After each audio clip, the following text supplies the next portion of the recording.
നിലമ്പൂരിൽ പോളിംഗ് ആരംഭിച്ചു. വാക്പോരും വിവാദങ്ങളും ഇടയില്ലാതെ തുടരുന്നതിനിടയിൽ നിലമ്പൂരിൽ ജനം ഇന്ന് 7 മണി മുതൽ വിധിയെഴുതും.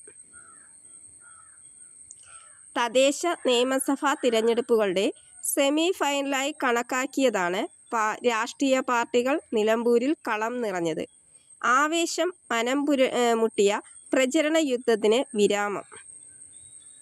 വൈകിട്ട് 6 വരെ ഇന്ന് വോട്ട് രേഖപ്പെടുത്താം. 10 പേരാണ് ഇന്ന് നിലമ്പൂരിൽ മത്സര രംഗത്ത് ഉള്ളത്. അഡ്വക്കേറ്റ് മോഹൻ ജോർജ്, ആര്യനാടൻ ഷൗക്കത്ത്, സ്വരാജ്, സ്വാദിഖ്, അൻവർ, ജയരാജൻ, രാധാകൃഷ്ണൻ നമ്പൂതിരിപ്പാട്, വിജയൻ, സതീഷ് കുമാർ, ഹരിനാരായണൻ എന്നിവരാണ് ഇലക്ഷനിൽ മത്സരിക്കുന്നത്. ഹോം വോട്ടിംഗ് അനുമതി ലഭിച്ച 1254 പേർക്കുള്ള വോട്ടെടുപ്പ് ജൂൺ 16 പൂർത്തിയായിരുന്നു. ഉപതിരഞ്ഞെടുപ്പിനായി 59 പുതിയ പോളിംഗ് സ്റ്റേഷനുകൾ ഉൾപ്പെടെ ആകെ 263 പോളിംഗ് സ്റ്റേഷനുകളാണ് ഉള്ളത്. റിസർവ് ഉൾപ്പെടെ 315 വോട്ടിംഗ് യന്ത്രങ്ങളും 341 വിവിപാറ്റുകളും സജ്ജീകരിച്ചിട്ടുണ്ട്.